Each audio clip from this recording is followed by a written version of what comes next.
അഖിലമിസാണ്. So നമ്മൾ കെമിസ്ട്രിയിലെ natural treasures എന്ന് പറയുന്ന ചാപ്റ്റർ അടിപൊളിയായിട്ട് തന്നെ മക്കൾ പഠിച്ചുകൊണ്ടിരിക്കുകയാണ് അല്ലെ. അതിനകത്ത് കുറെ ഇമ്പോർട്ടന്റ് ആയിട്ടുള്ള ടോപ്പിക്കുകൾ നമുക്ക് കവർ ചെയ്യാനുണ്ടായിരുന്നു. എല്ലാ കാര്യങ്ങളും 1 by 1 ആയിട്ട് മക്കൾ പഠിച്ചിട്ടുണ്ടാവും. സോ ഇന്ന് മിസ് വന്നിട്ടുള്ളത് ഈ ഒരു ചാപ്റ്ററിന്റെ അകത്തുള്ള ഇമ്പോർട്ടന്റ് ആയിട്ടുള്ള MCQs, അതായത് മൾട്ടിപ്പിൾ ചോയ്സ് ക്വസ്റ്റ്യൻസ് മക്കളുമായിട്ട് ഡിസ്കസ് ചെയ്യാൻ വേണ്ടിയിട്ടാണ്.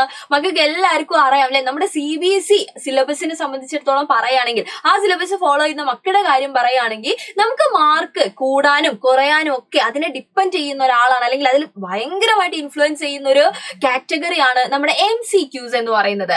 അതായത് മൾട്ടിപ്പിൾ ചോയ്സ് ക്വസ്റ്റ്യൻസ് എത്രത്തോളം ഫാസ്റ്റ് ആയിട്ട് നമുക്ക് ക്രാക്ക് ചെയ്തെടുക്കാൻ പറ്റുന്നുണ്ടോ അത്രത്തോളം ഫാസ്റ്റ് ആയിട്ട് നമുക്ക് ഫുൾ മാർക്കിലേക്ക് എത്താനും പറ്റും. ഇപ്പൊ മക്കൾക്ക് ഇത് ചിലപ്പം എത്ര അർജന്റ് ആയിട്ടുള്ള ഒരു കാര്യമായിട്ട് അല്ലെങ്കിൽ അത്ര ഇമ്പോർട്ടന്റ് ആയിട്ടുള്ള ഒരു കാറ്റഗറി ആയിട്ട് തോന്നില്ല. പക്ഷേ നമ്മൾ ഹയർ ക്ലാസ്സിലേക്ക് പോകുന്നതിനനുസരിച്ച് നമ്മുടെ MCQസിന്റെ ഇമ്പോർട്ടൻസ് ഇങ്ങനെ കൂടി വരിക ചെയ്യാം. നിങ്ങളുടെ ചേച്ചിമാരോ ചേട്ടന്മാരോ ഒക്കെ 9th-ലോ 10th-ലോ അല്ലെങ്കിൽ 8th-ലോ ഒക്കെ പഠിക്കുന്നുണ്ടെങ്കിൽ അവരോട് ചോദിച്ചു കഴിഞ്ഞാൽ മക്കൾക്ക് ഈ കാര്യം മനസ്സിലാവും. അപ്പൊ അവിടെ നമുക്ക് മാർക്ക് സ്കോർ ചെയ്യാൻ പറ്റണമെങ്കിൽ, അതായത് MCQസിൽ നമുക്ക് മാർക്ക് സ്കോർ ചെയ്യാൻ പറ്റണമെങ്കിൽ നമ്മൾ കണ്ടിന്യൂസ് ആയിട്ട് അത് പ്രാക്ടീസ് ചെയ്യുക വേണം. കാരണം ആ പ്രാക്ടീസിലൂടെ നമുക്ക് ആ ഒരു സ്കില്ല് വരും. നമ്മൾ അറിയാതെ തന്നെ ഫാസ്റ്റ് ആയിട്ട് ഈ മൾട്ടിപ്പിൾ ചോയ്സിന്റെ പ്രശ്നം എന്താണെന്ന് വെച്ച് കഴിഞ്ഞാൽ, കുറെ ചോയ്സ് കാണുന്ന സമയത്ത് ഒരു വിഭാഗക്കാർക്ക് അത് ഈസി ആയിട്ട് തോന്നും. കാരണം എന്താണ്, ചോയ്സ് ഉണ്ടല്ലോ, സെലക്ട് ചെയ്താൽ മതിയല്ലോ.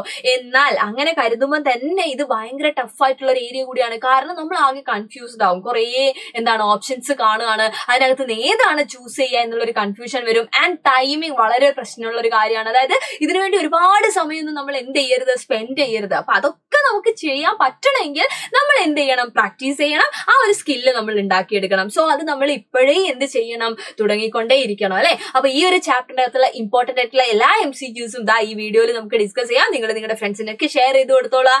ആൻഡ് നമുക്ക് എന്ത് ചെയ്യാം, ഓരോ ക്വസ്റ്റ്യൻ ആയിട്ട് നോക്കാം അല്ലെ. ഫസ്റ്റ് ക്വസ്റ്റ്യൻ ഇതാണ്. Yes. What is the role of trees in maintaining the quality of soil? Okay, what is the role of trees in maintaining the quality of soil? അല്ലെ, ഓപ്ഷൻസ് ഉണ്ട്. Trees absorb water from the soil. Trees prevent soil erosion. Trees harden the soil. Trees deplete nutrients from the soil. Okay, അപ്പൊ ഇത്രയും കാര്യങ്ങൾ. അപ്പൊ നമ്മളോട് ചോദിച്ചിട്ടുള്ളത് സോയിലിന്റെ quality എങ്ങനെയാണ് improve ചെയ്യുന്നതെന്നാണ് അല്ലെ. അപ്പൊ ട്രീസ് എങ്ങനെയാണ് സോയിലിനെ ഹെൽപ്പ് ചെയ്യുന്നത്? ട്രീസിന്റെ റൂട്ട്സ് ആക്ച്വലി എന്ത് ചെയ്യുന്നുണ്ട്, സോയിൽ ഇറോഷൻ പ്രിവെന്റ് ചെയ്യാനായിട്ട് ഹെൽപ്പ് ചെയ്യുന്നുണ്ട്. സോ നമുക്ക് മാർക്ക് ചെയ്യാം, ട്രീസ് പ്രിവെന്റ് സോയിൽ ഇറോഷൻ അല്ലെ. ട്രീസ് എന്ത് ചെയ്യുന്നു, സോയിൽ ഇറോഷൻ പ്രിവെന്റ് ചെയ്യുന്നു. അടുത്തത് എന്താണ്, what is the primary purpose of A wind mill? Okay, wind mill മക്കൾ ഇതാ കണ്ടിട്ടുണ്ട്. മിസ് ഇതാ ഫസ്റ്റ് നമ്മളുടെ സ്ലൈഡിൽ തന്നെ അതിന്റെ പിക്ചർ ഒക്കെ ഇൻക്ലൂഡ് ചെയ്തിട്ടുണ്ടായിരുന്നു. അപ്പൊ വിൻഡ് മില്ലിന്റെ പർപ്പസ് എന്താണ് അല്ലെ, ഇമ്പോർട്ടന്റ് ആയിട്ടുള്ള അല്ലെങ്കിൽ മെയിൻ ആയിട്ടുള്ള പർപ്പസ്, പ്രൈമറി പർപ്പസ് എന്താണെന്നാണ് ചോദിച്ചിട്ടുണ്ടായിരുന്നത്. അപ്പൊ ഓപ്ഷൻസ് ഉണ്ട്. To make paper, to generate electricity and perform mechanical task, to grow crops, to create art. നമുക്കറിയാം വിൻഡ് മിൽസ് എന്തിനു വേണ്ടിയിട്ടാണ് നമ്മൾ യൂസ് ചെയ്യുന്നത്, to generate electricity and perform അല്ലെങ്കിൽ മെക്കാനിക്കൽ ടാസ്ക് അല്ലെ. അപ്പൊ അത് നമുക്ക് എന്ത് ചെയ്യാം, മാർക്ക് ചെയ്യാം. ഓക്കെ, അങ്ങനെ ഈ രീതിയിൽ നമ്മൾ ഒരു ക്വസ്റ്റ്യൻ കിട്ടി കഴിഞ്ഞാൽ ചാടിക്കേറി നമ്മളെ മാർക്ക് ചെയ്യാൻ തുടങ്ങരുത്. കാരണം കുറച്ച് പ്രാക്ടീസ് ചെയ്ത് കഴിഞ്ഞ് കഴിഞ്ഞാൽ നമുക്ക് അതിനുള്ള ഒരു സ്കില്ലൊക്കെ കിട്ടും. അതുവരെ നമ്മൾ എന്ത് ചെയ്യുക, എല്ലാ ഓപ്ഷൻസും നോക്കി ഓരോ ഓപ്ഷൻ ഇഗ്നോർ ചെയ്ത് നമുക്ക് വേണ്ടത് എന്ത് ചെയ്യുക, സെലക്ട് ചെയ്യാനായിട്ട് നിങ്ങൾ ട്രൈ ചെയ്യുക. കാരണം കൺഫ്യൂസ്ഡ് ആയിരിക്കും. ചിലപ്പോൾ കറക്റ്റ് ഓപ്ഷൻ എന്ന് പറയുന്നത് D ആയിരിക്കും. അതുവരെ എത്താനുള്ള ക്ഷമ നമുക്കില്ലെങ്കിൽ നമ്മുടെ മാർക്ക് അവിടെ നഷ്ടപ്പെടുകയാണ് ചെയ്യുന്നത്. അടുത്ത എന്താണ്, which of the following is A renewable resource അല്ലെ. റിന്യൂവബിൾ ആൻഡ് നോൺ റിന്യൂവബിൾ റിസോഴ്സിനെ പറ്റി മക്കൾ പഠിച്ചിട്ടുണ്ടായിരിക്കും അല്ലെ. അപ്പൊ റിന്യൂവബിൾ റിസോഴ്സിൽ ഏതാണ്, call, oil, solar energy and natural gas ആണുള്ളത്. കോൾ ഉണ്ട്, ഓയിൽ ഉണ്ട്, സോളാർ എനർജി ഉണ്ട്, നാച്ചുറൽ ഗ്യാസ് ഉണ്ട്. അപ്പൊ ഇതിനകത്ത് റിന്യൂവബിൾ ആയിട്ടുള്ള ആൾ ആരാണ്?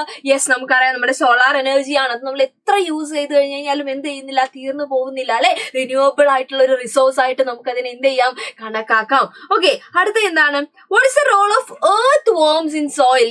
നമുക്കറിയാം നമ്മുടെ മണ്ണിലൊക്കെ ഒരുപാട് ജീവികളുണ്ട് അല്ലെ, ഒരുപാട് ഓർഗാനിസംസ് ഉണ്ട്. അതിൽ പ്രധാനപ്പെട്ട ഒരു കാറ്റഗറിയാണ് അല്ലെങ്കിൽ ഒരു വിഭാഗമാണ് നമ്മുടെ എർത്ത് വർംസ് എന്ന് പറയുന്നത്.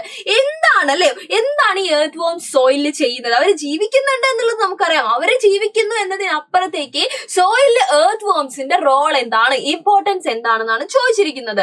നമുക്കറിയാമല്ലോ, ഇവിടെ കുറെ ഓപ്ഷൻസ് ഉണ്ട്. എന്താണ്, ദേ കോസ് സോയിൽ ഇറോഷൻ, തെറ്റാണ്. ദേ മേക്ക് സോയിൽ അസിഡിക്, ഒരിക്കലും ഇല്ല അല്ലെ. ദേ help in turning and loosening the soil.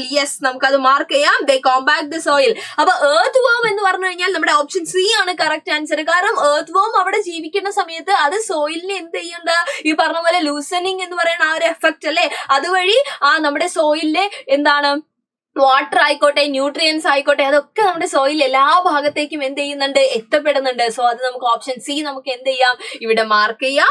അടുത്തത്, what are minerals used for? എന്തിനാണ് നമ്മുടെ മിനറൽസ് നമ്മൾ യൂസ് ചെയ്യുന്നത്? നമുക്കറിയാം മിനറൽസ് എന്തിനാണ്, manufacturing various products like electronics and jewellery, creating renewable energy, making house hold cleaners, growing plants. നമ്മുടെ option A ആണ് correct answer അല്ലെ. അപ്പൊ മിനറൽസ് എന്ന് പറഞ്ഞു കഴിഞ്ഞാൽ നമുക്കറിയാം നമ്മുടെ മെറ്റൽസിന്റെ ഒക്കെ എന്താണ്, കോമ്പൗണ്ട്സിനെ ഒക്കെ നമ്മൾ ജനറലി മിനറൽസ് എന്നാണ് വിളിക്കുന്നത്. അതിനകത്തുനിന്ന് ഒരുപാട് കാര്യങ്ങൾ, ഇപ്പൊ ഗോൾഡ് ആയിക്കോട്ടെ, കോപ്പർ ആയിക്കോട്ടെ, സിൽവർ ആയിക്കോട്ടെ, ഇതൊക്കെ നമ്മൾ എന്ത് ചെയ്യുന്നുണ്ട്, എക്സ്ട്രാക്ട് ചെയ്തെടുക്കുന്നുണ്ട്. അതിനകത്തുനിന്ന് ഒരുപാട് കാര്യങ്ങൾ നമ്മൾ ഉണ്ടാക്കിയെടുക്കുന്നുണ്ട്. അതുകൊണ്ട് തന്നെ നമുക്ക് manufacturing the products like electronics and jewellery നമുക്ക് എന്ത് ചെയ്യാം, മാർക്ക് ചെയ്യാം. അടുത്തത്, what are step Wells used for? എന്തിനു വേണ്ടിയിട്ടാണ് സ്റ്റെപ്പ് വെൽസ് എന്നാ ചോദിച്ചത്? നമുക്കറിയാം കോമൺ വെൽസും ഉണ്ട്, സ്റ്റെപ്പ് വെൽസും ഉണ്ട് അല്ലെ. അപ്പൊ സ്റ്റെപ്പ് വെൽസിന്റെ പർപ്പസ് എന്താണെന്ന് ചോദിച്ചു കഴിഞ്ഞാൽ growing crops, building houses, generating electricity, harvesting rain water. എന്താണ് ഹാർവെസ്റ്റിംഗ് റെയിൻ വാട്ടർ ആണ് അല്ലെ. കാരണം നമ്മുടെ ആൻഷ്യൻ ടൈമിലാണെങ്കിൽ പോലും റെയിൻ വാട്ടർ നമുക്ക് കൺസേർവ് ചെയ്യാൻ വേണ്ടിയിട്ട്, അതിനെ നമ്മൾ സേവ് ചെയ്യാൻ വേണ്ടിയിട്ട് യൂസ് ചെയ്തിട്ടുള്ള ഒരു മെത്തേഡ് ആയിരുന്നു എന്ത്, നമ്മുടെ സ്റ്റെപ്പ് വെൽസ് എന്ന് പറയുന്നത്. അപ്പൊ അതെന്താണ്, ഹാർവെസ്റ്റിംഗ് റെയിൻ വാട്ടർ നമുക്ക് മാർക്ക് ചെയ്യാം. അടുത്തത്, what is the main reason for the depletion of fossil fuels? Fossil fuels ഇങ്ങനെ എന്താണ്, യെസ്, അതിനിങ്ങനെ നഷ്ടം സംഭവിച്ചുകൊണ്ടിരിക്കുകയാണ് അല്ലെ. അപ്പൊ അതിന്റെ പ്രധാനപ്പെട്ട റീസൺ എന്താണെന്ന് ചോദിച്ചത്, over use, natural disasters, solar radiation, soil erosion. അപ്പൊ പ്രധാനപ്പെട്ട ഒരു കാര്യം എന്ന് പറയുന്നത് ഓവർ യൂസ് തന്നെയാണ്. കാരണം നമ്മൾ നിരന്തരമായിട്ട് നമ്മുടെ എവറി ഡേ ലൈഫിൽ നമ്മൾ ഈ ഫോസിൽ ഫ്യൂൽസ് യൂസ് ചെയ്യുന്നുണ്ട് അല്ലെ, പല രീതിയിൽ നമ്മൾ യൂസ് ചെയ്യുന്നുണ്ട്. ഫോസിൽ ഫ്യൂൽസിന്റെ ഒരു പ്രശ്നം എന്ന് പറയുന്നത് ഇത് നോൺ റിന്യൂവബിൾ ആണ്. യൂസ് ചെയ്ത് കഴിഞ്ഞാൽ അത് തീർന്നതാണ്. വീണ്ടും അത് ഉണ്ടാവണമെങ്കിൽ ഒരുപാട് ഇയേഴ്സ് ടൈം അതിന് ആവശ്യമാണ്. സോ ഓവർ യൂസ് എന്ന് പറയുന്നതാണ് ഇതിന്റെ റീസൺ. അത് നമുക്ക് എന്ത് ചെയ്യാം, മാർക്ക് ചെയ്യാം. അതുകൊണ്ടല്ലേ നമ്മളോട് ഫോസിൽ ഫ്യൂൽസ് ഒക്കെ യൂസ് ചെയ്യുന്നത് ഒന്ന് ലിമിറ്റ് ചെയ്തിട്ട് നമ്മൾ എന്ത് ചെയ്യാം, യെസ്, റിന്യൂവബിൾ റിസോഴ്സിലേക്കൊക്കെ മാറണം എന്നൊക്കെ നമ്മളോട് പറയാൻ കാരണം. ഓക്കെ, അടുത്തത് എന്താണ്, which of the following contributes to air pollution? ഇതിൽ ഏതാണ് എയർ പൊല്യൂഷന് കാരണം? സോളാർ പാനൽസ് എയർ പൊല്യൂഷൻ ഒന്നും ഉണ്ടാക്കുന്നില്ല. Wind turbines, no air pollution. Burning of fossil fuels, definitely air pollution ഉണ്ടാക്കുന്നുണ്ട്. ബേണിംഗ് എന്ന് പറയുന്ന ഒരു പ്രോസസ് ഉണ്ടോ, അവിടെ ഒരുപാട് ഗ്യാസസ് എന്ത് ചെയ്യുന്നുണ്ട്, പുറത്തേക്ക് പോകുന്നുണ്ട്, നമ്മുടെ അറ്റ്മോസ്ഫിയറിലേക്ക് എത്തുന്നുണ്ട്. അതായത് അത് എയർ പൊല്യൂഷന് കാരണമാവുന്നുണ്ട് അല്ലെ. റെയിൻ വാട്ടർ ഹാർവെസ്റ്റിംഗ് ഒരിക്കലും ഇല്ല. സോ നമ്മുടെ ആൻസർ എന്ന് പറയുന്നത് ബേണിംഗ് ഓഫ് ഫോസിൽ ഫ്യൂൽസ് നമുക്ക് മാർക്ക് ചെയ്യാം.